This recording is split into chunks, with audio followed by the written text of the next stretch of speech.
Until the year 2020, I never really had a gaming PC. Sure, I had a work PC that was capable of playing some games, but never a machine that was capable of playing the highest spec games. And that's because all of my gaming fixes were satisfied by the consoles. And I was satisfied, until I wasn't. And I'm sure by now you're wondering why I'm talking about PCs versus consoles when the title of this video is talking about indies versus AAAs. But bear with me, I have a point. Now, over the years, I've owned most of the major consoles, everything from the Master System, the Mega Drive, the GameCube, the Dreamcast, the N64, the PlayStation 1, 2, 3, and 4. I haven't had the PlayStation 5 yet, but that's a sore point. The Game Boy, the Game Gear, even had Game Gear TV, the DS, and of course I've had the Switch, the Xbox, and the Xbox One. There's probably some others I've forgotten about, but this video would be way too long if I named every single console I'd owned. And to be honest, through those years, I have enjoyed every single one of them. Each console felt like it was pushing boundaries, not just the machine or the hardware itself, but also the games that were on it. However, for me, something changed during the latest generation, the PS4 generation. And I no longer felt as happy or satisfied as I once did. Now, over the years, friends of mine have tried to convert me to become a PC gamer, something like Emperor Palpatine trying to convert me to the dark side. And for many, many years, I have resisted. But in 2020, I decided to embrace the dark side and join the PC crew. And I've got to say, the dark side do seem to have more fun. Hello everyone, I'm Roy McCoy and welcome to my latest video, and in this one I'm talking about why I think indie games are pushing the boundaries that AAA can no longer push. And if you do love indie games as I do, please remember to like this video and comment in the description below some of the gems that I may have missed, because I'm sure there are plenty out there. But now without further ado, let's crack on with indie versus AAA. So as I said, in the year 2020, I finally bought a PC that was capable of playing the highest spec games. And to be honest, I think there's 3 reasons that I finally took the plunge. Number 1, it is fundamentally nearly impossible still to this day to get your hands on a PlayStation 5. Now, since its release, you've got more chance of meeting a friendly flying unicorn down the supermarket, going to the pub and having a pint with it than you do with getting your hands on a PlayStation 5. But not being able to embrace that latest technology still stuck on my PlayStation 4, which for the record I love, did leave me looking around trying to find my latest gaming fixes and feeling that I was left behind. However, that's not as consequential as point 2 and 3. Number 2, and this is something that I alluded to in my video about Valhalla, what's wrong, when I said that AAA titles are feeling all a bit stagnant and samey to me these days. Now, I'm not going to tread over the same old ground, but I will say this. For me, Sony and Ubisoft are the biggest culprits here, but every single AAA game that came out on the PlayStation 4 seemed to be a open-world, third-person action RPG game, leading up to my major disappointment with Assassin's Creed Valhalla, which was the biggest upset of the year for me. Roll over Cyberpunk 2077. Now, at no point in this video will I say that AAA games are terrible, and I'd be absolutely lying if I talked about these AAA titles and said they were terrible and I hated them. Things like God of War, Horizon Zero Dawn, and The Last of Us were all absolutely brilliant, and I absolutely love them. Special shout out to Ghost of Tsushima, which was undoubtedly my game of the year last year. But like I said in that video, it just feels like the major developers have developed a shake and bake format, this paint by numbers strategy to making the same games over and over again that they know will sell. And it feels even more fitting that I'm talking about this now after we had the leak that Assassin's Creed Infinite is going to be more and more live service. Oh, why? Why does everything have to be like Fortnite? Why can't we be individual anymore? But at no point will I say all AAA games are fundamentally bad. But number 3 is the main reason that I finally feel that I embrace the PC side, and that is because there is a wealth of indie games and indie titles and AA titles that never quite make it to the console. Now bear with me, I know that most of the best and brightest finally make their way over to the PlayStation and the other consoles, and I'm a patient man, so that wait doesn't really bother me. But the point is, there are so many that slip between the cracks. Steam has a huge catalogue of indie games that most of us have never heard of, and sure, there is some garbage in there, I'm not gonna lie, but there are also some hidden gems that we never get to hear about. Now, when I worked as a video game journalist many years ago, I remember pointing out a few gems to my editor, and he'd say, well, we don't have enough resources to cover every single game, which of course they don't. New games are dropping every day, and it is fundamentally impossible for every single review site to review these games.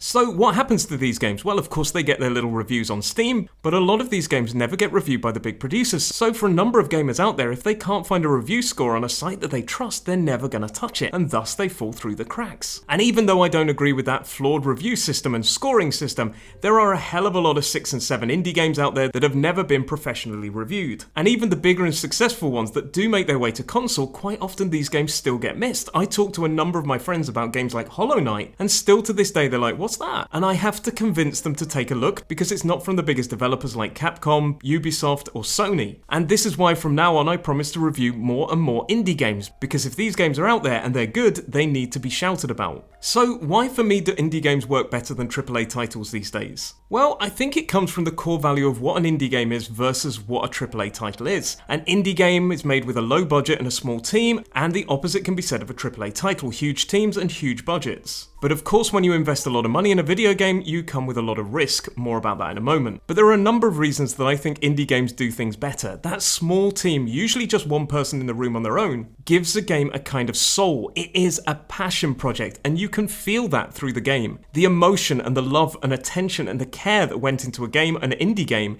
is almost palpable.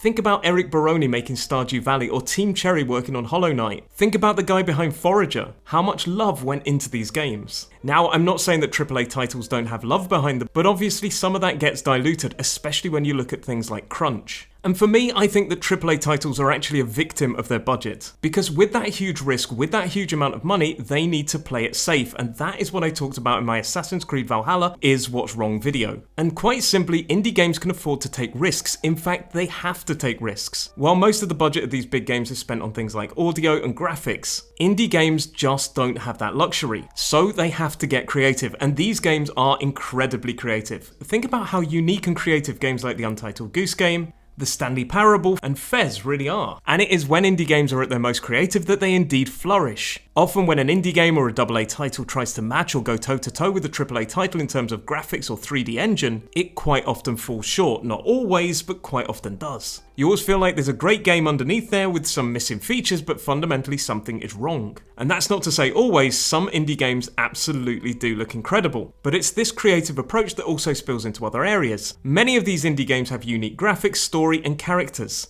Think about the beautiful look of Hollow Knight or the wonderful pixel art of Stardew Valley. Both of those two games look absolutely stunning. Maybe someone who thought that God of War or Red Dead Redemption 2 were the best looking games they've ever seen wouldn't really look at these two games with the same kind of eyes. But for me, despite their budget, they found a way to make the games look beautiful, and likewise, the story. So often these AAA titles overlook the story in aid of getting better graphics and pushing boundaries in that way. But the levels of creativity in some of the indie games that I've played far outshine many of the AAA titles that I've played. Games like Celeste, Undertale, and even Hollow Knight, with its environmental storytelling, have a brilliant story that weaves an amazing narrative. And finally, there's those interesting characters. And in terms of graphics and unique looks, think of also something like Cuphead. The point is, they don't need to play it safe, they can take the risks that AAA titles can't. And that element of pushing the boundary also passes over to the gameplay. Now, over the years I've complained how easy these modern games have got, particularly the AAA titles, but some of these indie games are absolutely brutal. And it reminds me of back in the day playing those older games that were just really difficult and satisfying to play and beat.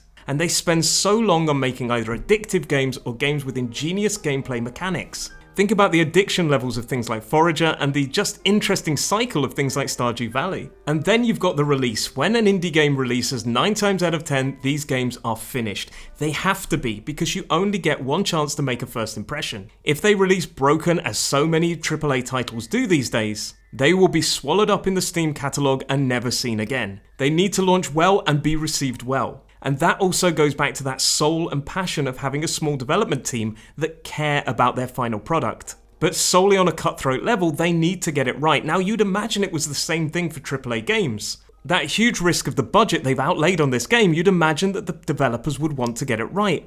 But the simple point is, so many AAA games released unfinished, broken, or needing to be patched. And that's because many of these titles know that the developer alone or the name of the franchise will sell that game no matter what. Now, as much as I moan about Valhalla or the upcoming live service Infinite, you know that Assassin's Creed, the name alone, will sell that game, as will the name Ubisoft, because they don't usually make bad games. An indie game made by a game called Joe in his basement doesn't automatically get sales. They need to earn their sales, and usually, even if they're released in early access, they will have a comprehensive roadmap for the future of the game. And finally, the other reason that I love indie games is because they are usually cheaper. Now, yes, I can be a bit tight-fisted, but money is sadly important in the world that we live in. For me, these days, paying $60 or $70 for a AAA title is absolutely absurd. It is a lot of money. And if that game releases unfinished, broken, or it's just not as great as I was hoping, then that is a massive disappointment. For the same price as one AAA title on release, you can possibly get 2, 3, or even 4 indie titles. And that for me just makes a lot of sense, particularly if the game is absolutely addictive